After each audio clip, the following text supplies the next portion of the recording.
भारत के पूर्वी हिस्से में बसा पश्चिम बंगाल आजादी से पहले कुछ इस आकार का था। यानी बांग्लादेश और पश्चिम बंगाल दोनों आपस में जुड़े हुए थे। साल 1905 में इस बड़े से बंगाल का विभाजन हुआ, जिसे बंग विभाजन के नाम से भी जाना जाता है। इस विभाजन में एक बड़ा हिस्सा बना पूर्वी बंगाल, जो 1947 से 1971 तक पूर्वी पाकिस्तान था और 1971 में बांग्लादेश बन गया। वहीं एक हिस्सा बना पश्चिमी बंगाल, जो आज भारत का एक राज्य है, जिसको हम पश्चिमी बंगाल के नाम से ही जानते हैं। अब ये बंटवारा किया किसने? जाहिर है अंग्रेजों ने ही किया था।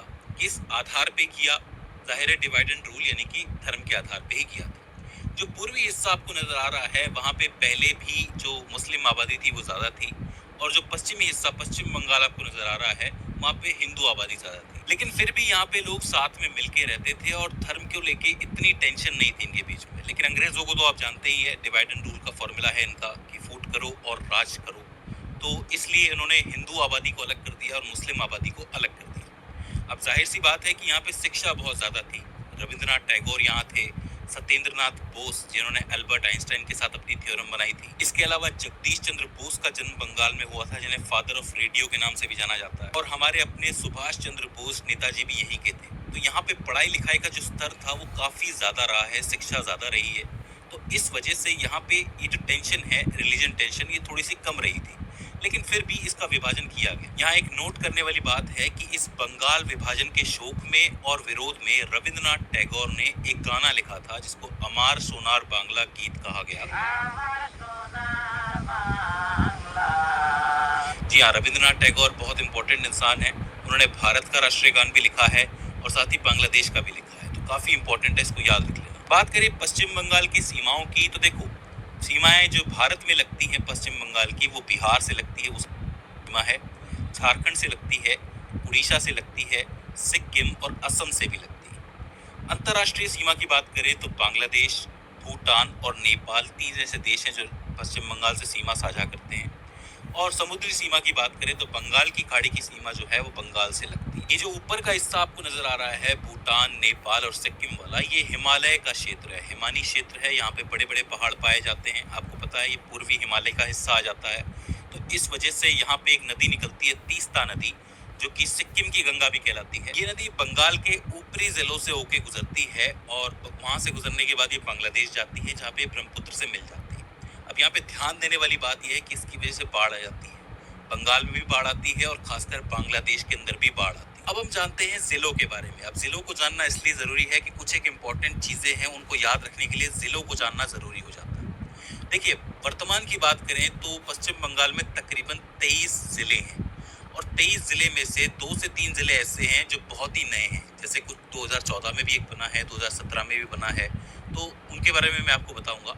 लेकिन पहले हम लोग जिले देख लेते हैं। सबसे ऊपर आता है आपका दार्जिलिंग। दार्जिलिंग का नाम आपने सुना होगा, चाय के व्यापार के लिए बहुत ही फेमस है ये दार्जिलिंग। और यहाँ पे आपको नजर आएगा जयपाईगुड़ी। जयपाईगुड़ी और दार्जिलिंग के बीच में ही एक शहर है जिसको सिलीगुड़ी शहर के नाम से जाना जाता है। ये सिलीगुड़ी शहर जो है ये दार्जिलिंग में भी फैला हुआ है थोड़ा सा, और जयपाईगुड़ी के अंदर भी फैला हुआ है। मैं आपको बता दूं कि सिलीगुड़ी एक मेट्रोपॉलिटन सिटी है और यहाँ पे एक अच्छा सा हवाई अड्डा भी है जिसका नाम है बागडोगरा हवाई अड्डा। तो अगर किसी को ऊपरी बंगाल में जाना हो तो वो सीधे बागडोगरा हवाई अड्डे पे ही लैंड करेगा। जैसे मैं राजस्थान से उठूं तो बंगाल मुझे जाना है तो मैं कहाँ जाऊंगा? सीधा बागडोगरा हवाई अड्डे पे ही जाऊंगा। इसके अलावा जयपाईगुड़ी के अंदर ही एक बहुत बड़ा रेलवे यार्ड भी है जिसका नाम है न्यू जयपाईगुड़ी रेलवे यार्ड, जिसको एनजेपीबी कहा जाता है। तो इसको भी याद रख लो, माल जो आता है वो यहीं पे आता है। इसके बाद नीचे की तरफ आप देखोगे तो यहाँ पे आपको कूच बिहार नजर आएगा। कूच बिहार काफी इंपॉर्टेंट जिला है। कूच बिहार के बाद उत्तरी दिनाजपुर और दक्षिणी दिनाजपुर आपको नजर आएगा, और यहाँ से आप नीचे आओगे तो आपको मालदा नजर आएगा। मालदा एक ऐसा जिला है जहाँ पे आम की खेती बहुत ज्यादा होती है। मालदा आम का नाम आपने सुना होगा। ये मालदा आम यहीं से सप्लाई किया जाता है पूरे देश के अंदर, बिहार, झारखंड, हर जगह यहीं से जाता है ये आम। तो ये मालदा आम काफी जरूरी हो जाता है। मालदा जिले के नीचे आता है मुर्शिदाबाद जिला, जहाँ से हुगली नदी की शुरुआत होती है। होता ये है कि गंगा नदी मुर्शिदाबाद पहुंचती है और वहां से एक अलग धारा निकलती है गंगा से, जिसको आप हुगली के नाम से जानते हो, और वो यहाँ से आगे बढ़ती है। वहीं जो गंगा होती है वो बांग्लादेश चली जाती है, जिसको वहाँ पे पद्मा के नाम से भी जाना जाता है। तो मुर्शिदाबाद इंपॉर्टेंट हो जाता है क्योंकि यहाँ से हुगली की शुरुआत होती है, हुगली नदी की। इसके बाद यहाँ पे एक जिला आपको नजर आएगा बीरभूम। बीरभूम भी एक इंपॉर्टेंट जिला है। बीरभूम के बाद आपको पश्चिमी बर्धमान और पूर्वी बर्धमान भी नजर आएगा। ये जो एरिया है पश्चिमी बर्धमान और पूर्वी बर्धमान का, इसको कोयला क्षेत्र के नाम से भी जाना जाता है या फिर इंडस्ट्रियल एरिया के नाम से भी जाना जाता है। वो इसलिए क्योंकि पश्चिमी बर्धमान में आपको रानीगंज नाम की एक जगह मिलेगी। रानीगंज के ऊपर एक फिल्म भी बनी थी अभी हाल ही में। ये जो जगह है यहाँ से कोयला बहुत ज़्यादा निकलता है, कोयले की बड़ी बड़ी खदानें हैं यहाँ पे। इसके अलावा यहाँ पे स्टील का काम भी होता है और इंजन का काम भी होता है और तेल का काम भी होता है। तो जहाँ पे स्टील, कोयला, इंजन और तेल का काम हो रहा है तो वो एरिया क्या कहलाएगा? औद्योगिक एरिया कहलाएगा, इंडस्ट्रियल एरिया कहलाएगा। तो पश्चिम बंगाल के अंदर इंडस्ट्रियल एरिया कहाँ पे है? पश्चिमी बर्धमान और पूर्वी बर्धमान के अंदर। और इसी के पास आपको झारखंड भी मिलेगा। तो झारखंड का ये पूरा हिस्सा जो है आपका इंडस्ट्रियल एरिया ही कहलाता है। तो याद रह जाएगा। देखो ठीक से याद करते हुए चलो, एक एक फैक्ट को लिखते हुए चलो कि पश्चिमी बर्धमान और पूर्वी बर्धमान जो है वो आपका इंडस्ट्रियल एरिया है। यहीं पे झारखंड भी जुड़ा हुआ है।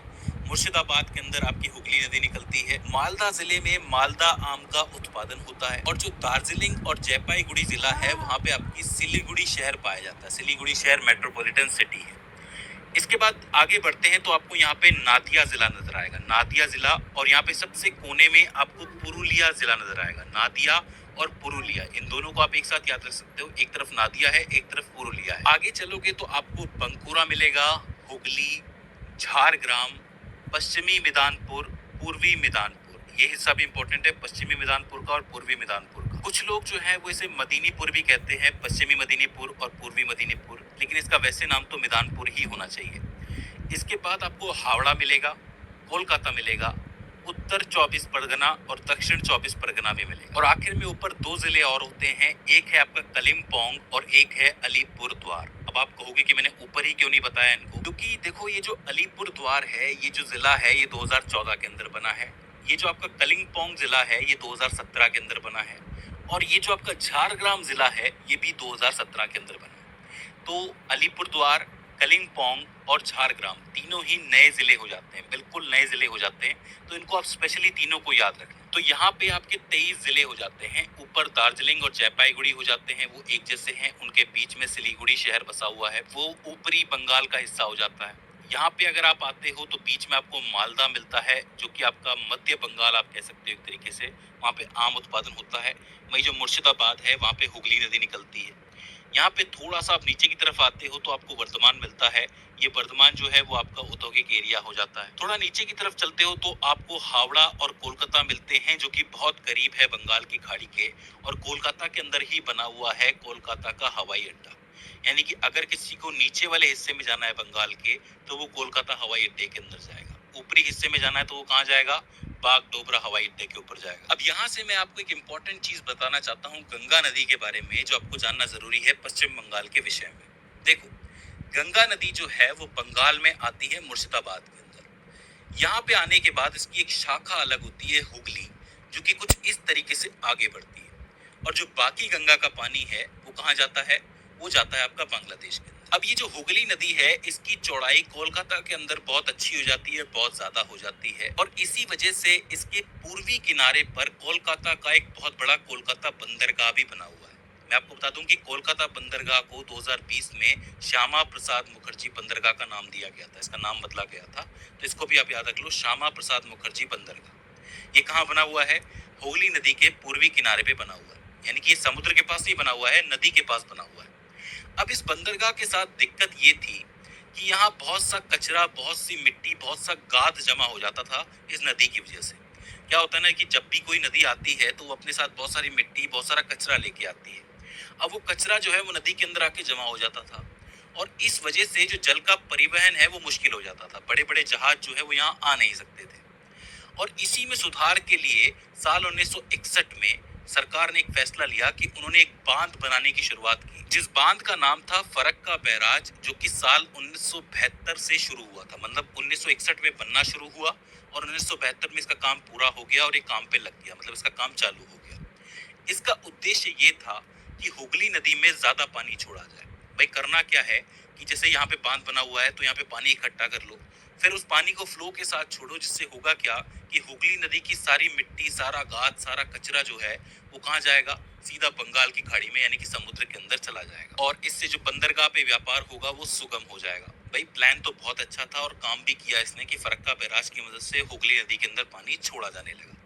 लेकिन इस चीज का एक उल्टा प्रभाव भी पड़ा था। इससे बांग्लादेश को कुछ प्रॉब्लम्स खड़ी हो गई। क्या था कि जैसे आप ज्यादातर पानी जो है वो हुगली की तरफ भेज दोगे तो गंगा नदी के प्रवाह में कमी आ जाएगी। अब पानी कम होगा और मिनरल ज्यादा होंगे, मतलब जो मिट्टी है, जो जितने भी खनिज है वो साथ में होंगे। इस वजह से गंगा नदी के अंदर जो लवणता है वो बढ़ने लगी, खासकर बांग्लादेश के हिस्से के अंदर। तो लवणता बढ़ने की वजह से जो वहां पे मछली पालन होता था वो हो नहीं पा रहा था, पीने का पानी भी मिल नहीं पा रहा था, स्वास्थ्य भी प्रभावित हो रहा था और साथ ही जो नौकायन है वो भी बहुत बुरी तरह प्रभावित हो रहा था। इसी के साथ मिट्टी के अंदर पानी की जो कमी है वो होने लगी और इसके चलते बांग्लादेश के एक बड़े क्षेत्र की भूमि जो है वो बंजर हो गई। तो इस बात को समझो कि ज्यादातर पानी कहाँ चला गया, हुगली की तरफ चला गया। उससे पानी कम हो गया जिसकी वजह से उसके अंदर लवणता बढ़ गई। तो इससे मछली पालन नहीं हो पा रहा है, पेयजल आपूर्ति नहीं हो पा रही है, नौकायन नहीं हो पा रहा है और जमीन भी बंजर हो रही है। तो बांग्लादेश ने जो है विवाद खड़ा कर दिया भारत के साथ कि भाई आप ऐसा नहीं कर सकते, आप अपने हिसाब से पानी का इस्तेमाल नहीं कर सकते। अब देखो, यूं तो नदी जो है वो इंडिया की है, क्योंकि गंगा नदी का जो उद्गम है वो उत्तराखंड से होता है।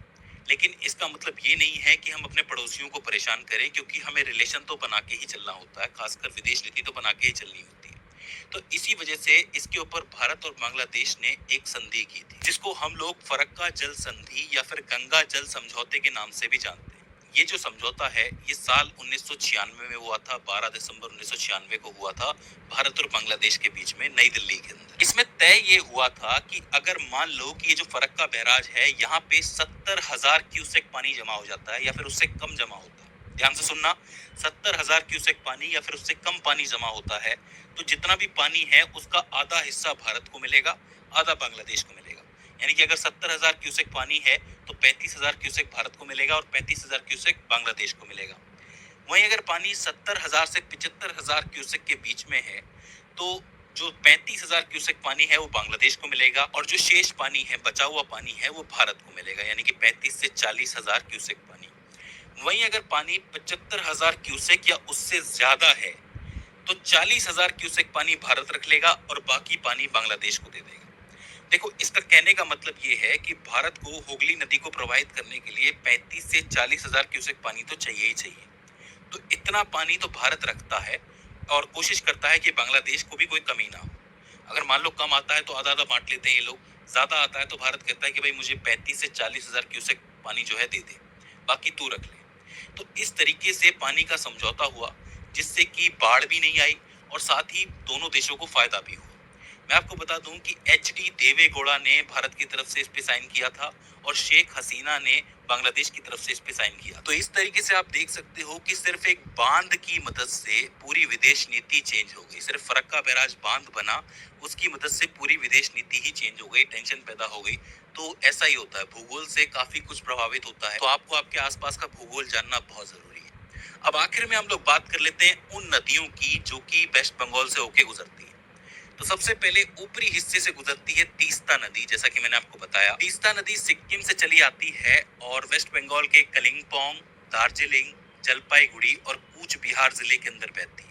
इसके बाद ये कहाँ जाती है, बांग्लादेश, और बांग्लादेश जाके कहाँ किससे मिलती है, ब्रह्मपुत्र नदी से मिलती है। मैं आपको बता दूं कि तीस्ता की वजह से बांग्लादेश और वेस्ट बंगाल दोनों जगह पे ही कभी कभी बाढ़ आती रहती है। तो इस चीज को आपको याद रखना है, काफी इंपॉर्टेंट नदी हो जाती है। ये तो ऊपरी हिस्सा हो जाता है तीस्ता का। बीच वाला हिस्सा जो है, ये पतला सा हिस्सा आपको नजर आ रहा है, यहाँ से गुजरती है गंगा नदी। गंगा नदी जो है वो थोड़ा सा हिस्सा तय करती है मुर्शिदाबाद जिले का, और इसके अंदर एक इंपॉर्टेंट सहायक नदी भी आके मिलती है जिसका नाम है महानंदा नदी। और जब ये गंगा एंटर करती है आपके बांग्लादेश के अंदर तो वहां पे इसका नाम बदल जाता है, पद्मा हो जाती है। और नीचे वाले हिस्से की बात करें तो नीचे हमें पता है कि हुगली नदी बहती है, जिसमें खारी, मयूराक्षी, अजय ऐसी नदियां आके मिलती है। ये जो है मुर्शिदाबाद, नादिया, पूर्व वर्धमान, हुगली, उत्तर 24 परगना, कोलकाता, दक्षिण 24 परगना और पूर्व मिदनापुर जिले से होके गुजरती है। मतलब ये पूरा पाथ जो है वो हुगली नदी आकर के तय करती है। तो इस तरीके से ये नदियां हो जाती हैं। अब आखिर में एक और चीज बचती है वेस्ट बंगाल के अंदर, जिसके बारे में मैंने शुरू में बात नहीं की, जिसका नाम है सिलीगुड़ी कॉरिडोर या फिर चिकन नेक। जी हाँ, मैं आखिर में बचा के रख रहा था चिकन नेक को। अब देखो, भारत और पश्चिम बंगाल में 60 किलोमीटर लंबी और 22 किलोमीटर चौड़ी एक भूमि की पट्टी है जो आपको नजर आ रही है।